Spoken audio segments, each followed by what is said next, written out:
नमस्कार दोस्तों। लेक्चर 3 में हमने अकाउंटिंग के बेसिक टर्म्स के बारे में पढ़ा था।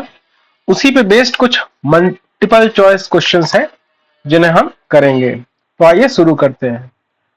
तो पहला क्वेश्चन है, the term fix assets include, मतलब अचल संपत्ति शब्द में क्या क्या शामिल है।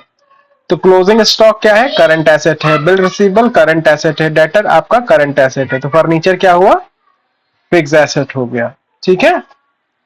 इसके बाद question 2, the term current assets include debtor, machine, motor vehicle, building. तो इसमें क्या होगा? मशीन, मोटर व्हीकल, बिल्डिंग, ये तीनों फिक्स एसेट्स हैं। तो डेटर इसमें करेक्ट आंसर है। तो वर्तमान संपत्ति शब्द में शामिल है देनदार। Then question number 3, tangible assets is, tangible मतलब जिनका फिजिकल एग्जिस्टेंस होता है। तो गुडविल का कोई फिजिकल एग्जिस्टेंस तो है नहीं, पेटेंट का है नहीं, प्रीपेड एक्सपेंस का है नहीं, तो क्या है? स्टॉक। फिर इसके बाद इंटेंजिबल एसेट्स। तो इंटेंजिबल एसेट्स मतलब जिनका फिजिकल एग्जिस्टेंस ना हो। तो कैश का होता है, स्टॉक का होता है, लैंड का होता है। तो आंसर इज गुडविल। ठीक है। इसके बाद question number 5, wasting asset. Wasting asset वो एसेट्स होते हैं जिनको यूज करते ही वो क्या होते हैं? खत्म होने लगते हैं। जैसे खदानें हो गई, है ना। तो इसमें वेस्टिंग एसेट्स के बारे में क्या है? ऑयल वेल्स होते हैं, तेल के कुएं होते हैं, माइंस होते हैं, है ना। तो क्वेश्चन नंबर 5 में जो आंसर होगा, पेटेंट्स भी हैं, ऑल ऑफ द अबव। ठीक। Then question number 6, fix liability या हम कह लें नॉन करंट लायबिलिटी।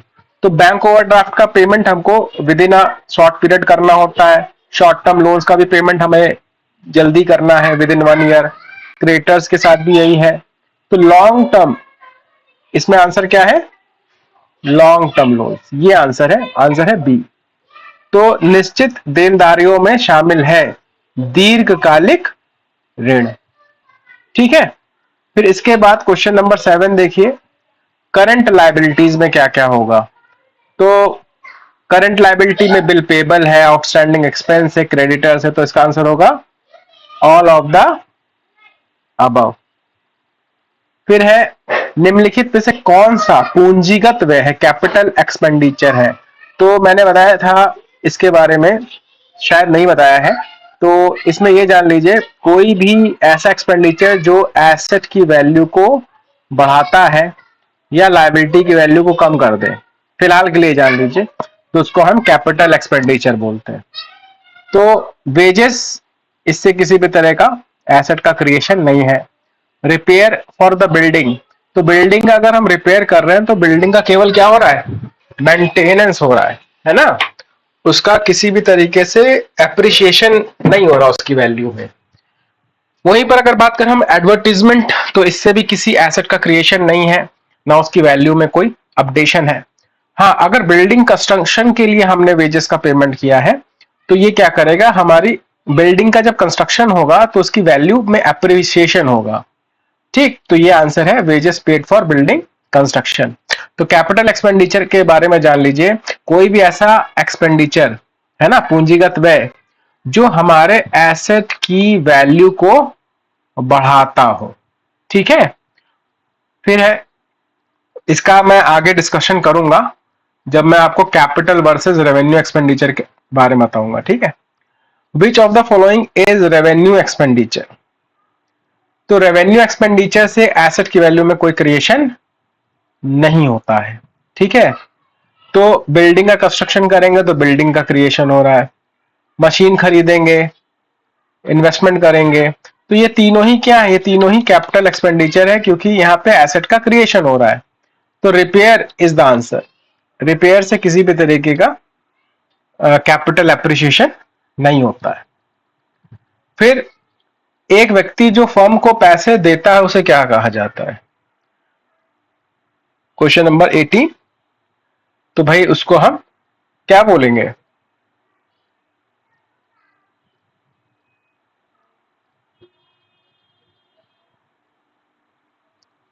डेटर बोलेंगे या क्रेडिटर बोलेंगे? जो व्यक्ति फर्म को पैसे देता है या देगा एक तरीके से, वो हमारा डेटर है। ठीक है, वो क्या है? डेटर है। अच्छा, हमें जिसको पेमेंट करनी है वो क्या है? क्रेडिटर है। A person to whom money is owed by the firm, एक व्यक्ति जिसे फर्म द्वारा पैसा दिया जाता नहीं है, दिया जाना है। अभी हमने पैसा दिया नहीं है, पैसा देना है, तो वो हमारा कौन है? क्रेडिटर है। मतलब वो हमारा क्या है? लेनदार है। ठीक है। गुड्स, गुड्स के बारे में ऐसे जान लो जिसमें बिजनेस डील करता है, जो हमारी परचेज सेल होती है वही हमारा गुड्स होता है। माल का मतलब जिस चीज का भी हम बिजनेस कर रहे हैं, जैसे एक फर्नीचर वाला है तो वो क्या खरीदता बेचता है? फर्नीचर। कोई होटल वाला है वो मिठाई खरीदता बेचता है, तो वो उसका क्या है? परचेज सेल है। The commodity to be bought and sold, commodity to be bought and not to be sold, commodity to be used as an asset. तो नहीं है, इसमें आंसर क्या होगा? खरीदी और बेचे जाने वाली वस्तु। ट्रेड डिस्काउंट और कैश डिस्काउंट के बारे में अभी मैंने डिस्कशन नहीं किया है, तो अभी इसको छोड़ देते हैं।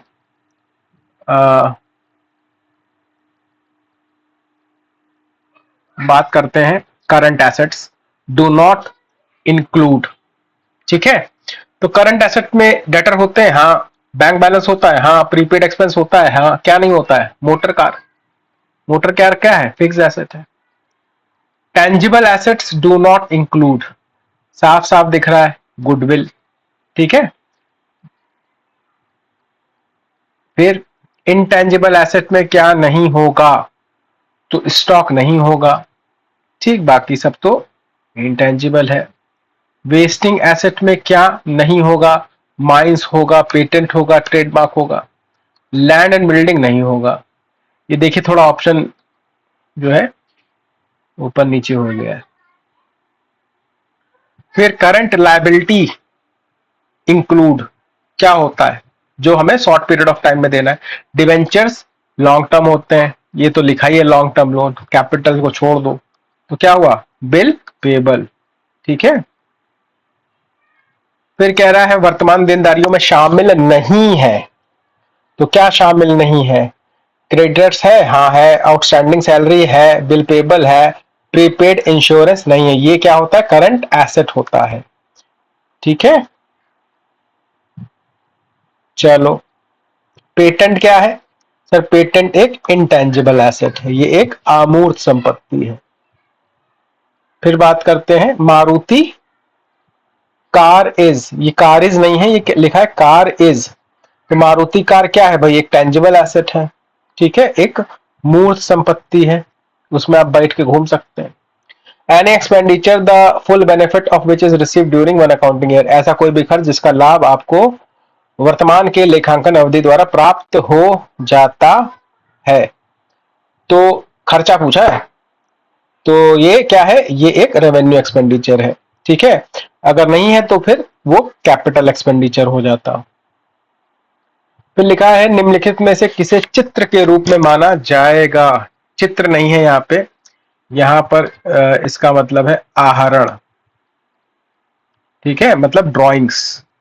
Withdrawing money for payment of salary to employees, तो भैया ये तो आपका ऑफिस का खर्चा है। Withdrawing money for the payment of creditor, ये भी आपके बिजनेस का खर्चा है। Withdrawing money for private expense, yes, private खर्चे के लिए अगर आपने कोई पैसा निकाला है तो वो आपकी ड्रॉइंग्स है। तो ये नहीं है, ये नहीं है, ये नहीं है। ठीक।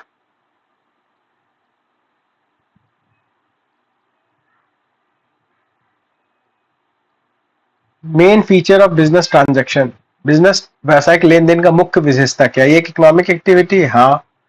क्या ये फाइनेंशियल पोजीशन चेंज करती है, आपकी आर्थिक स्थिति में बदलाव लाती है? हाँ। और परिवर्तन धन के संदर्भ में व्यक्त किए जाने में सक्षम होना चाहिए? हाँ।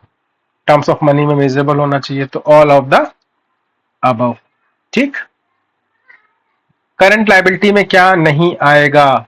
ये भी करंट लायबिलिटी है, ये भी है, ये भी है। क्या नहीं है? डिबेंचर। डिबेंचर क्या है? लॉन्ग टर्म लायबिलिटी होती है। परचेज का मतलब क्या है? सर ऐसा सामान जिसको हम रीसेल के लिए खरीदते हैं, तो that is goods for resale. ठीक। The term sale is used only for the sales of dash and is never used for the sale. शब्द बिक्री मतलब जो विक्रय होता है का उपयोग केवल डैश की बिक्री के लिए किया जाना चाहिए और बिक्री के लिए कभी भी उपयोग नहीं किया जाना चाहिए। तो इसमें दो डैश है, सेल ऑफ, एक डैश ये, एक डैश ये है। तो सेल किसके लिए होना चाहिए? सर गुड्स के लिए होना चाहिए। और एसेट को जब भी हम बेचेंगे तो उसको हम सेल नहीं बोलते हैं। ठीक है। पहले ही मैंने बताया गुड्स का मतलब क्या होता है, जिसको हम खरीदते और बेचते हैं। तो जो टर्म है सेल्स, ये किसके लिए यूज होना चाहिए? गुड्स के लिए यूज होना चाहिए। और जब भी हम एसेट बेचेंगे तो उसके लिए यूज नहीं होना चाहिए। तो इसका आंसर होगा डी। इसको मैं आपको एक एग्जांपल समझाता हूं। फॉर एग्जांपल मान लो मेरा कपड़े का बिजनेस है, मैं क्या बेचता हूं? कपड़ा बेचता हूं। तो कपड़ा मेरे लिए क्या है? गुड्स है। तो ये इसके लिए मैं क्या यूज करता हूं? Purchase sale. जब खरीदूंगा तो परचेज है, जब बेचूंगा तो सेल है। बट अगर मैंने फर्नीचर खरीदा, तो फर्नीचर मैंने क्यों खरीदा है? अपने ग्राहकों को बैठाने के लिए। तो ये मेरा क्या है? एसेट। तो एसेट के लिए परचेज सेल शब्द का इस्तेमाल नहीं होता है। जब एसेट खरीदते हैं तो एसेट को डेबिट करते हैं, जब बेचते हैं तो एसेट को हम क्रेडिट करते हैं।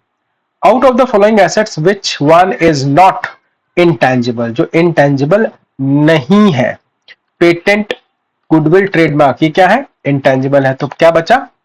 Investment. At the end of the financial year during which sale of goods was 5 lakh, the closing stock is 40,000। ठीक है। at the end of financial year, अच्छा, the closing stock is valued 40,000। तो closing stock के लिए पूछ रहा है, ये क्या है? ट्रांजैक्शन है या इवेंट है? तो भाई ड्यूरिंग द ईयर जो तुमने सेल करी है ये तो ट्रांजैक्शन है, और जो क्लोजिंग स्टॉक का वैल्यूएशन हो रहा है आखिरी में जो बचा है वो इवेंट है। तो इसका आंसर क्या होगा? Both event and transaction. Which of the following is capital expenditure? तो कैसे जानेंगे? दो चेक हम करेंगे। पहला कि क्या ये मेरे कैपिटल को अप्रिशिएट कर रहा है, उसकी वैल्यू को बढ़ा रहा है। दूसरा, क्या इसका बेनिफिट मुझे करंट ईयर में ही मिल जा रहा है या बाद में? बाद में मिल रहा है तो कैपिटल एक्सपेंडिचर है, और विद इन द ईयर मिल जा रहा है तो रेवेन्यू एक्सपेंडिचर है। तो wages paid for the repair नहीं। Wages paid for white washing, building की पुताई उताई करा दी। ठीक है। Wages paid for construction of building, wages paid for cleaning of building. तो भैया क्लीनिंग से, उसकी पुताई से या उसके रिपेयर से बिल्डिंग का कैपिटल एप्रिसिएशन नहीं होता, वो केवल मेंटेनेंस का खर्चा है। बट अगर आपने कुछ रूम वूम कंस्ट्रक्ट करा दिया तो उससे उसकी वैल्यू एप्रिशिएट कर जाएगी, तो वो कैपिटल एक्सपेंडिचर कहलाएगा। हालांकि इसके लिए एक अलग से क्लास है, कैपिटल एक्सपेंडिचर और revenue expenditure. Consider the following terms: prepaid salary, accrued interest, loan and bank OD। that is prepaid वेतन, प्रीपेड वेतन लिखा हुआ है, मतलब जो पहले से हमने पे कर दिया है। अर्जित ब्याज, ऋण, बैंक ओवरड्राफ्ट। करंट लायबिलिटी में क्या क्या होगा ये आपको बताना है। तो करंट लायबिलिटी क्या है? क्या प्रीपेड सैलरी आपकी करंट लायबिलिटी है? ना। एक्रूड इंटरेस्ट ये तो हमारा एसेट होता है। लोन ये हो सकता है, बैंक ओवरड्राफ्ट हो सकता है। तो 3 और 4 आंसर है। तो आंसर है डी, 3 और 4। ठीक है। अच्छा, इसके बाद इसमें एक टर्म था, हालांकि देखो जब जर्नल में कराऊंगा तो वहां पर मैं आपको अच्छे से एक्सप्लेन करूंगा कि ट्रेड डिस्काउंट क्या होता है और कैश डिस्काउंट क्या होता है। बट यहां पर आप समझ लो, देखो जैसे मान लो मुझे सेल करना है, अपनी सेल को बढ़ाना है, तो अपनी सेल को बढ़ाने के लिए अगर मैं कोई डिस्काउंट दे रहा हूं तो इसको बोलते हैं व्यापारिक छूट या ट्रेड डिस्काउंट। एक बार मेरी सेल हो गई, फॉर एग्जांपल मान लो मैंने 10,000 रुपए का सामान बेचना था और मैंने इस पे 10% की ट्रेड डिस्काउंट दे दिया, तो इसका मतलब इस पे 1,000 रुपए का डिस्काउंट हो गया, तो 9,000 रुपए का सामान मैंने बेच दिया। तो ये था सामान बेचने के लिए। बट एक बार सामान बिक गया है तो मुझे ग्राहक से पैसा भी तो लेना है। अब मान लो उसने कहा कि 1 हफ्ते बाद देंगे, ठीक। अब मैं चाहता हूं कि वो पहले दे दे, तो उसको मैं और लालच दूंगा। मैं कहूंगा चलो मैं तुम्हें इसमें 1% का कैश डिस्काउंट भी दूंगा, तो 90 रुपए मैंने कहा और दे दूंगा। तो इसका मतलब अगर तुम मुझे पेमेंट टाइम पे कर दोगे तो अब 9,000 में से वो मुझे 8,910 रुपए पे करेगा। तो जो कैश डिस्काउंट मैंने दिया, ये क्यों दिया है? ताकि मुझे पेमेंट जल्दी मिल जाए। तो ये होता है कैश पेमेंट, आपको क्या हो, जल्दी मिल जाए, प्रॉम्प्ट पेमेंट। ठीक, समझ में आ गई बात?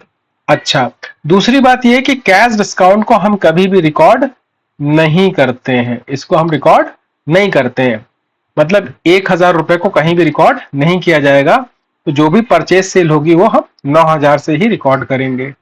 मगर ये कैश डिस्काउंट है, इसको रिकॉर्ड किया जाता है। जब हम डिस्काउंट देते हैं तो ये कैश अलाउड होता है, डिस्काउंट अलाउड होता है, क्योंकि नुकसान है इसलिए डेबिट। और जब हमको मिलता है तो ये डिस्काउंट रिसीव्ड है, तब इनकम है तो क्रेडिट। ठीक, हालांकि इसके अच्छे से हम चर्चा आगे करेंगे, बट फिलहाल आप देख लीजिए, इन क्वेश्चंस को यहीं पे कर लेते हैं, जर्नल में हम इसको करेंगे। कहां चला गया question?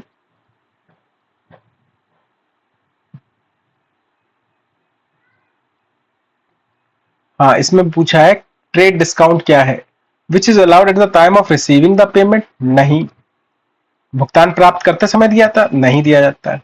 Which is allowed at the time of sale, नहीं। एक मिनट एक मिनट, पहले वाला, अच्छा ट्रेड डिस्काउंट गलत हो गया।